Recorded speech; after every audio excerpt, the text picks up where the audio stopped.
우리 안에 위대한 영혼이 있다는 사실을 알고 위대한 영혼을 가진 사람답게 살자고 말씀드리겠습니다. 아메리카 인디언들의 전설이 있다고 합니다. 작은 사람이라고 영혼도 작은 것이 아니다. 어떤 사람은 산처럼 큰 영혼을 가지고 태어난다. 단지 그것을 모를 뿐이다. 그러나 어느 날 그가 자신의 영혼이 어떠한지 아는 날 그는 산처럼 일어날 것이다. 그리고 우리 모두는 그의 그늘에 쉬게 될 것이다. 이것이 인디안들의 전설에 나오는 이야기입니다. 이 위대한 산처럼 큰 영혼, 그것을 오늘 저는 여러분과 말씀으로 나누고 싶습니다. 세상을 살면서 우리 마음은 찢기고 상해서 점점 약해집니다. 그리고 세상의 모든 경험은 우리를 자꾸 왜소하게 만듭니다. 그래서 사람들은 말합니다. 좀 쉬고 싶다. 미국 뉴욕에서 목회하던 한 분이 어디론가 사라지고 말았습니다. 그가 마지막 남긴 말은 그것이었습니다. 이제 좀 쉬고 싶다. 얼마 후 그는 실성한 사람으로 가족들 앞에 나타났습니다. 미국의 목회는 그에게 너무나도 힘이 들었던 것입니다. 가족을 부양하면서 언젠가는 자기가 목표하고 왔던 공부를 하겠다는 소망을 가졌었습니다. 그러나 점점 그 소망은 사라지고 목회는 되지를 않았습니다. 그의 영혼은 작아질 대로 작아져서 결국 현실의 문제를 극복하지 못하고 그 문제에 먹혀버리고 만 것이었습니다. 그는 이 무서운 세상에서 탈출하고 싶었던 것입니다. 오늘 우리가 경험하는 세상은 정말 무서운 곳임이 분명합니다. 우리의 경험은 그것을 차갑게 말합니다. 세상과 비교해서 너는 별 볼 일이 없다. 내 가질 것이 무엇이냐? 자꾸 우리의 마음에 들려오는 소리들입니다. 참으로 그 말대로 우리는 별 볼 일 없는 존재들일까요? 그래서 자기 운명과 세상의 흐름대로 이리저리 끌려다니다가 끝나버리는 인생이고 맙니까? 얼마나 여러 번 우리는 좌절하고 낙심했었습니까? 얼마나 여러 번 소망의 높이를 낮추어 현실과 타협하는 삶을 살아왔습니까? 세상 사람들의 영혼은 점점 더 작아져 갑니다. 외모도 굳어지고 상하고 그리고 비틀려지는, 그러다가 사라져가 버리는 사람들이 되고 맙니다. 적어도 우리나라는 세계 자살률 1위.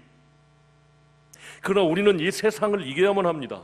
결코 질 수는 없는 것입니다.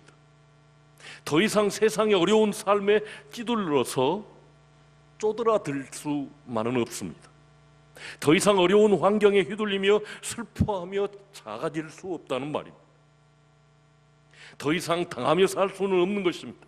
하나님을 믿는 우리는 이제 우리의 모습을 바로 보아야 하고 세상을 이겨야 합니다. 한 번 태어난 세상 사람들은 모두가 부모를 닮습니다. 한 한국 여자분이 미국 남자와 결혼해서 살았습니다. 그 남자는 거인이었습니다. 그들은 어느 날 아들을 낳았습니다. 그 아이는 이미 거인의 모습을 보였습니다. 파란 눈의 아기는 손발도 크고 골격도 컸습니다. 아기에게 거인의 모습이 찍혀 있었습니다. 3살쯤 되었을 때 그 아이는 벌써 아빠의 모습을 그대로 보여주고 있었습니다. 신앙인이 된다는 것의 첫 번째 원리는 하나님의 아들이 된다는 것입니다. 내가 이 어려운 세상에서 찌들리고 이리 치고 저리 치는 우리가 하나님의 아들이라니까요. 하나님이 우리의 보호자시고 아버지시라니까요. 그분을 의지하면 하나님이 우리를 보호하신다니까요. 하나님이 낳아주시기 때문에 한 번 더 태어난 사람들입니다. 그것은 그리스도 예수의 영이 성도 안에 들어오심으로 일어나는 재창조의 사건입니다. 이때부터 신자의 영혼은, 예수 믿는 사람의 영혼은 하나님을 닮습니다.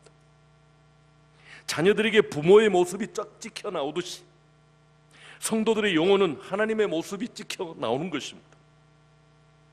그리고는 거인이신 아버지를 닮아서 위대한 생각, 위대한 능력을 가지게 된다는 사실을 오늘 여러분들이 받아들이고 믿었으면 좋겠습니다.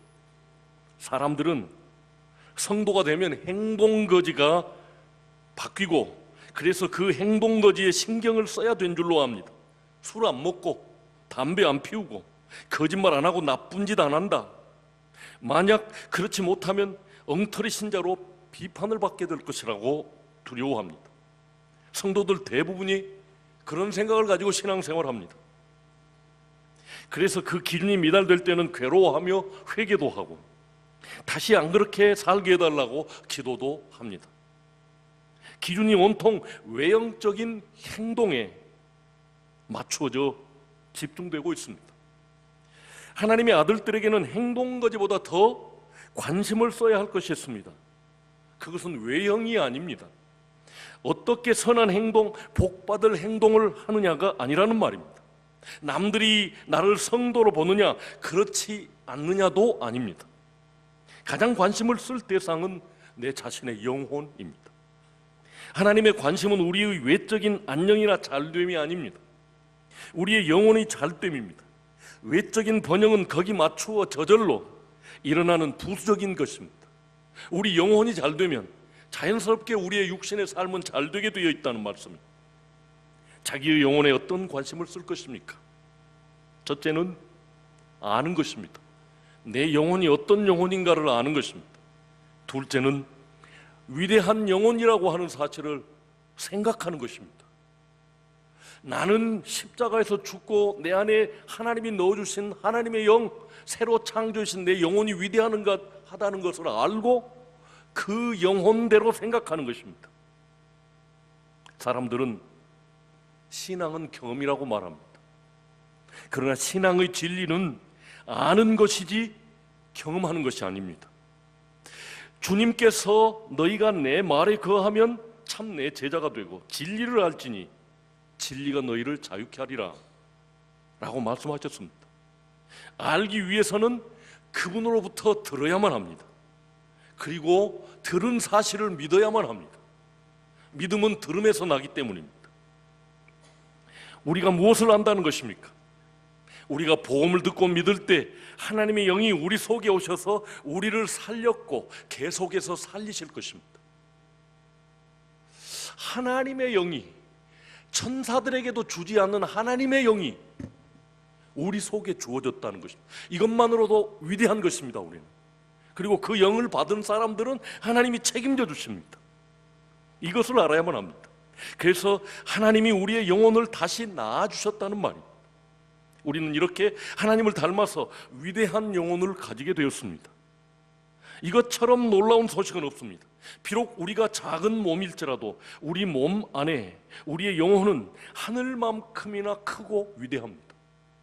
그래서 하나님께서 천사를 붙여서 우리를 보호하십니다. 우리가 위대한 영혼을 가졌기 때문입니다. 이 사실을 아는 이는 영혼만큼이나 위대한 삶을 살게 됩니다. 하나님의 영이 나와 함께 하시면서 내게 주신 사명을 이루어 가실 것이기 때문에 내 안에 위대한 영혼이 있다는 사실을 아는 사람은 위대한 삶을 살게 될 것입니다. 그처럼 위대한 생각을 합니다.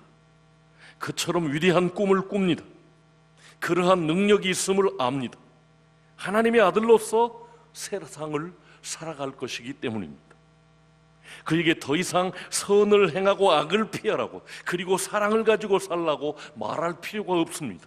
왜냐하면 그는 이미 선한 존재로 거듭났고 그로부터 나오는 것은 하나님의 성품이며 자연스럽게 하나님의 삶이 우러나올 것이기 때문에 내게 하나님의 영이 있고 위대한 영혼으로 거듭났다는 사실을 알고 그 생각을 품고 살아가는 사람에게서는 하나님의 삶이 연장되어져 나타날 것이기 때문에 굳이 말할 필요도 없다는 것입니다.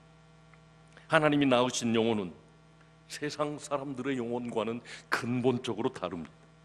그의 몸이 깨어져도 결코 그의 영혼은 절대로 부서지지 않습니다. 수많은 순교자들이 그것을 우리에게 보여주었습니다. 그의 모습은 태양처럼 눈부십니다. 그는 위대한 영혼을 가졌습니다. 단지 우리 눈이 어두워서 못 볼 뿐입니다. 귀신 들린 사람들이 저와 만났을 때 두려워하는 것을 봅니다. 제가 두렵게 생긴 사람이 아닌데 내 안에 주신 하나님의 영, 위대한 영혼이 그 귀신들의 눈에 보이기 때문입니다.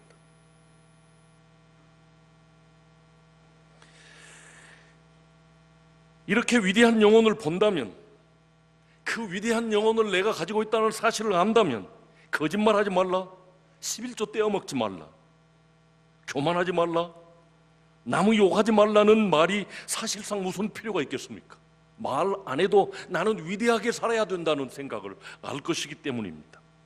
만약 우리가 그리스도로 인해 죄사함을 받고 그의 영을 우리 속에 받아들였다면, 그래서 다시 태어난 것을 안다면, 그가 자기 영혼의 모습이 어떠한지를 알아야만 합니다. 우리 영혼은 하나님으로 거듭났고 더욱 영광스럽게 살게 될 것입니다. 그래서 하나님은 소자 하나도 함부로 대하지 말라고 말하고 있습니다. 그에게 하나님의 천사가 그렇게 대하는 너를 하나님에게 직고해서 고발할 것이기 때문이라. 위대한 영혼을 가졌기 때문입니다. 우리 영혼은 하나님으로 거듭났고 더욱 영광스럽게 빛나게 될 것입니다. 코끼리 새끼는 쥐, 어미 와도 비교되지 못할 만큼 큽니다. 마찬가지로 하나님의 아들은 이 세상 그 어느 누구보다도 그 영혼이 위대한 모습을 지니게 되었다는 사실, 하나님으로 거듭난 여러분들에게 이와 같은 역사가 있다는 사실을 인정해야 될 줄로 믿습니다. 이 사실을 인정한 것으로부터 성도의 위대한 삶이 시작됩니다. 이것에 대한 분명한 이해나 확신이 없다면, 확신이 없는 성도라면, 아무리 성도가 되었어도 그 삶은 절대로 보통 사람 수준을 상회하지 못할 것입니다. 마치 코끼리가 쥐처럼 사는 모습, 독수리가 병아리처럼 사는 모순이 우리에게 일어날 것이기 때문입니다. 우리는 더 이상 세상 사람들처럼 살 수는 없게 되었습니다. 그러면 이제 우리는 그런 수준으로 살 것을 거부해야만 됩니다. 우리의 영혼을 위대하게 새로 태어난 영혼으로 만들어 주셨기 때문에 우리는 하늘처럼 크고 강한 영혼을 가졌습니다. 두 번째로, 그러므로 이제 우리는 두 번째 원리로 들어가야만 합니다. 우리는 우리 영혼의 크기만큼 생각하자는 것입니다. 내가 위대한 영혼을 가졌고 하나님이 나를 거듭나게 해서 하나님의 영을 내 속에 부어 넣어주셨다는 사실을 안다면 이제 생각을 크게 하라는 것입니다. 그것은 하나님이 새롭게 하신 하나님의 아들의 영혼입니다. 생각하는 것만큼 영혼의 힘도 발휘됩니다. 우리가 작은 영혼이요 보잘것없는 영혼이라고 믿으면 그만큼밖에 힘도 나타나지 않을 것입니다. 그러나 하나님이 우리를 위대한 존재로 만드셨다 라고 생각하면 위대한 삶을 위해서 우리가 발돋움하게 될 것이고 성령이 우리를 도와서 위대한 삶을 살게 만들 줄로 믿습니다. 최면 상태에서는 다른 자아를 가진답니다.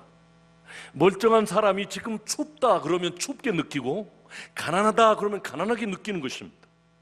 암시를 받으면 사람들은 거기 맞추어 행동하게 됩니다. 이들은 생각하지 않고 그저 암시대로 움직일 뿐입니다. 최면에 걸리면 다른 것에는 관심이 없고 암시 받은 대로만 행하게 되어 있습니다. 그것이 거짓 암시라도 상관이 없습니다. 성도들도 얼마나 많은 거짓 암시를 받고 있는지 우리는 깨달아야만 됩니다. 하나님은 우리의 영혼을 위대하게 하셨다는 것은 진리이며 사실입니다. 그러나 우리는 옛 사람대로 살도록 계속 암시를 받아왔습니다. 우리를 거듭나게 해서 위대한 하나님의 백성으로 이미 만들어 놓았는데도 과거의 나로부터 암시를 받아서 옛 사람처럼 산다, 그런 뜻입니다. 한 예수 믿는 외판원이 이렇게 말했습니다. 저는 이곳저곳 방문하는 것을 두렵게 생각했습니다. 그리고 늘 물건을 팔지 못할 것이라는 상황을 생각했습니다. 그런 생각이 바로 저의 판매 실적을 저조하게 만들었습니다. 그는 일하기 전에 할 수 없을 것이라는 두려움부터 가지고 있었던 외판원이었습니다. 그러나 그는 마음을 바꿨습니다. 운전석 바로 옆에 믿음에 관한 카드들을 준비했습니다. 그리고는 방문하기 전에 그 중에 하나를 뽑아서 읽었습니다.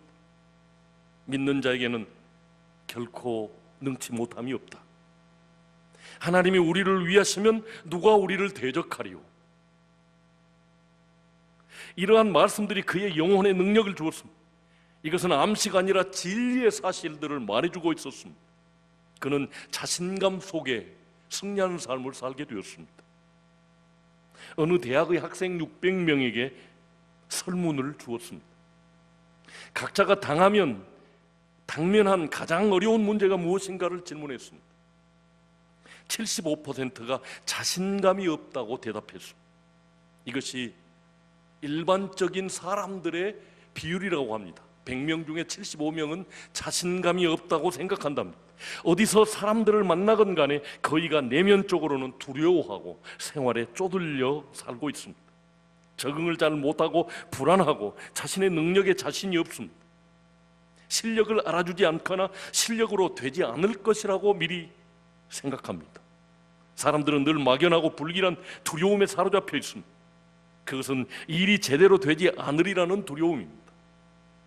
사람들은 자기가 원하는 것이 이루어지지 않을 것이라고 미리 생각합니다. 수많은 사람들은 활짝 핀 얼굴로 두려움 없는 마음으로 다닐 수 있는데도 용기를 잃고 좌절 속에서 평생 짐승처럼 기어다니는 그런 삶을 살고 있다는 것입니다. 적어도 하나님을 믿는 위대한 영혼들은 그렇게 할 수는 없습니다. 말씀을 보면서 이러한 믿음이 생기지 않더라도 그것을 주장할 줄 알아야만 됩니다. 자기가 받아들인 복음대로 위대한 영혼의 권리를 주장할 줄 알아야만 됩니다. 나는 위대한 영혼으로 태어났다. 나는 하나님의 아들이다. 나와는 천사가 같이 섰다. 믿는 자들에게는 이런 표적이 따르리니 곧 저희가 내 이름으로 귀신을 쫓아내며 새 방언을 말하며 뱀을 집으며 무슨 독을 마실지라도 해를 받지 아니하며 병든 사람에게 손을 얹은 즉 나으리라. 이것이 믿는 자들에게 나타날 기적입니다. 이것이 주를 믿는 위대한 영혼이 할 일들입니다. 자신감이 상실되었다면 영혼이 힘을 발휘할 수 없습니다. 우리에게 불리한 여러 요소들에 대해 끊임없이 생각한다면 우리는 실제보다 더 큰 세력으로 우리를 억압하게 될 줄 압니다. 내게 유리한 점들을 열거하십시오. 하나님의 말씀을 써나가면서 내게 도움이 될 점들을 생각하십시오. 그리고 그것으로 묵상하는 것이 바로 기도입니다. 말씀을 쓰고 그리고 내 당면한 문제에 대입하고 이 말씀이 내게 어떤 유익이 될 것인가를 가지고 주님 앞에 기도하면 그것이 가장 효과적인 기도입니다. 성령께서 내 삶을 지배하도록 내 삶을 열어드리는 것입니다. 그리고 가장 바람직한 나의 모습 그리고 내 사업을 그리고 상상해 보는 것입니다. 그것을 사실로 기대하고 바라면서 내 일에 임해야 생산성이 높아지고 일이 성공하게 될 줄로 압니다. 위대한 영혼이 일할 수 있도록 위대한 생각을 품자는 것입니다. 2017년 새해에는 하나님이 새롭게 하신 거룩한 영혼을 가지고 살자는 것입니다. 그 위대한 영혼을 자꾸 제한하고 모욕하지 말라는 것입니다. 그 위대한 영혼에게 누더기를 입히지 마십시오. 코끼리가 쥐처럼 생각하는 것이 과연 합당하겠습니까? 우리의 영혼은 하나님의 아들로서 모든 것의 주인이며 통치자입니다. 내 믿음을 끝까지 지킨 자는 내가 만국을 다스리는 권세를 주겠다. 내가 이기고 아버지 보좌에 앉은 것처럼 이기는 그에게는, 믿음으로 삶을 이기는 그에게는 내 보좌를 내어주겠다고 말씀하셨습니다.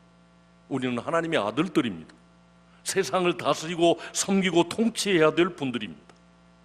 가난한 영혼이 목마르다면 우리의 영혼은 예수로 만족한 영혼들이 아닙니까? 새롭게 태어난 영혼의 위대한 힘을 믿어야 합니다. 우리의 몸은 그 위대한 영혼의 집입니다. 주님께서 새로 만드신 그 위대함이 내 몸을 통해서 펼쳐지도록 해야만 합니다.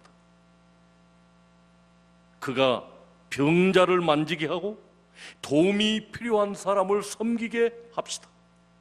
그가 계획하게 하고 그가 작품을 만들게 합시다. 그가 만지는 모든 것에 복이 임하게 될 것입니다. 나는 죽고 내 안에 예수로 사는 사람이 되자, 그 말입니다. 하나님의 영이 내 안에 들어와 있습니다. 그러면 평소 내 능력으로 할 수 있는 60배, 100배를 가능하게 만드는 것이 예수 믿는 사람들의 위대한 영혼입니다. 그래서 위대한 부흥사들이 나왔고 위대한 영적 지도자들이 나왔던 것을 우리는 역사를 통해 알 수 있습니다. 2년 전 뉴욕의 한 교회는 1,000만 불짜리 땅을 매입하였습니다. 이러한 불경기에 그 일이 어떻게 가능했을까요? 목사님은 성도들과 그 땅에 가서 기도하였습니다. 그 넓은 땅을 돌아가면서 밟았습니다. 그리고 땅을 쓰다듬으며 가며 말했습니다. 주의 거룩한 전이 되라. 그 교회는 뉴욕에서 가장 큰 교회로 성장하고 있었습니다. 얼마든지 위대한 영혼은 위대한 일을 만들어낼 수 있습니다. 이와 같은 일이 서울에서도 벌어지고 있습니다. 새 에덴 교회, 광주신학교를 나와서 총신대를 나온 소강성 목사, 따지면 실력이 별로 없는 사람입니다. 그런데 지금 가장 우리나라에서 위대하게 쓰이고 있는 목회자입니다. 새 에덴 교회 땅을 살 때 돈이 없으니까 장로님도 권사님들을 모시고 가서 거기서 기도하고 다 거기서 소변 보시오. 그 양반이 재밌는 사람이잖아요. 나는 조금 고상하게 소변이라고 그랬지만 그분은 오줌 쌌다고 말했어요. 여기서 간증했습니다. 그리고 지금은 우리나라에서 가장 잘 나가는 교회 목회자가 되어 있습니다. 어떻게 가능했습니까? 어떻게 그것이 가능했습니까? 그 안에 있는 위대한 영혼과 믿음으로 우리에게 주실 줄을 믿고, 그리고 위대한 일을 꿈꾸면서 하나님께 기도했고 위대한 일을 이룰 수 있었습니다. 출애굽한 이스라엘 사람들이 이미 다른 사람들이 살고 있는 땅에 나라를 세웠습니다. 그들은 수백 년간 세상을 떠돌던 디아스포라였습니다. 그들은 자유인이었음에도 불구하고 노예 생활을 했습니다. 그들이 자유를 되찾자 땅도 나타났습니다. 물론 나무 땅이었지만 세상의 물건에 어디 주인이 따로 정해져 있습니까? 주인은 오로지 한 분 하나님뿐인데 2000년 뒤에 유대인들은 같은 일을 반복해서 지금의 땅, 지금의 나라를 건설했습니다. 멋진 상황은 위대한 영혼이 만들어내는 것입니다. 목마르고 갈급한 영혼들은 견디다 못해 자살하는 그런 현상이 나타나지만, 비록 가난할지라도 하나님이 주신 위대한 영혼을 느끼고 생각하면서 우리는 커져갈 수 있을 줄로 믿습니다. 자, 이제 이야기를 정리해 보겠습니다. 구원받은 우리가 어떤 영혼인지 깨달아야만 합니다. 우리 영혼은 우리 자신이 인정하는 만큼만 우리 몸을 사용할 수 있습니다. 우리 몸은 단지 영혼의 도구일 뿐입니다. 우리 안에 들어있는 영혼은 하나님의 모습으로 그대로 지어진 위대한 존재입니다. 그 영혼의 위대함을 인정합시다. 그리고 영혼에게 우리 몸으로 따라 봉사합시다. 그래서 그로 하여금 내 삶을 지배하게 합시다. 그리고는 거기에 맞추어 생각하기를 고집해야만 됩니다. 거기 맞추어 행동해야만 됩니다. 내 영혼이 꿈꾸는 것, 내 영혼으로부터 우러나오는 하나님의 소원, 그것이 곧 우리의 비전이고 우리가 이루어야 할 꿈입니다. 우리는 단지 하나님이 우리에게 주신 우리의 권리를 되찾는 것뿐입니다. 하나님이 우리의 영혼을 거듭나게 하고 위대하게 했을 때는 사명도 주었고 우리의 그것을 누릴 특권도 주었기 때문입니다. 이것을 훈련하십시오. 나는 위대한 하나님의 영혼으로 거듭났다. 하나님이 나를 낳아주셨다. 세상이 죄라면 나는 꽃길이다. 이것을 훈련하고 생각하십시오. 그렇게 된다면 우리는 산처럼 일어나게 될 것입니다. 위대한 영혼으로 살아갈 것입니다. 그리고 많은 사람들을 그 그늘에 쉬게 할 줄로 믿습니다. 전설처럼 위대한 영혼, 고맙게도 그것은 우리 안에 들어 있습니다. 저는 내가 살던 시대 초등학교 동창이 26명이니까 얼마나 작은 섬에서 태어났는지요. 공도보다도 더 적더라고. 나는 큰 줄 알았는데 하나님께서 나를 거듭나게 하시고 목회자로 불러주셔서 가난한 아이들과 함께 공동생활하면서 살았습니다. 그렇게 살기를 25년, 지금은 24명의 목회자들이 저를 통해서 일어났다는 것을 생각하면서 나는 스스로 생각합니다. 조금만 남은데 그 그늘에 가난한 아이들이 모여들었고 그 아이들이 다 하나님의 사역자가 돼서 일하고 있다. 나는 조금만 남다. 위대한 영혼으로 살아가시기를 주의 이름으로 축원합니다. 그리고 많은 사람들이 여러분의 그늘에서 쉬게 되어지기를 소망합니다. 전설처럼 위대한 영혼, 고맙게도 그것은 지금 우리 안에 들어 있습니다. 그것이 없는 사람들의 목마름을 우리는 세상에서 날마다 보고 있습니다. 그러나 우리는 하나님의 아들을 영접한 위대한 하나님의 백성들로 하나님의 영혼을 가지고 이 시대를 품고 지치고 연약한 영혼들이 우리의 삶 안에 들어와서 우리의 그늘 안에 찾아와서 쉬게 하는 큰 나무들이 되시기를 주의 이름으로 축복합니다. 기도하겠습니다. 사랑하는 아버지 하나님, 또 1년을 우리에게 허락하셨습니다. 이 1년을 어떻게 싸워서 승리할지 우리는 정말 답답하고 힘겨워합니다. 경제도 세상 사는 삶도 너무 어렵기 때문입니다. 그렇지만 하나님이 우리 속에 넣어주신 너는 능치 못함이 없을 사람이야. 예수 안에서 능력이 너에게 이미 주어졌어. 이 위대한 영혼의 꿈을 가지게 하여 주옵시고 날마다 일어나 승리하는 삶을 살게 하여 주옵소서. 하나님이 우리에게 이미 주시고 함께하신 성령으로 말미암아 우리는 넉넉히 세상을 이길 뿐만 아니라 세상을 위대하게 바꿔나갈 최후의 보루들임을 확신하게 하여 주옵소서. 예수님 이름으로 축복하고 기도하옵나이다. 말씀을 생각하면서 289장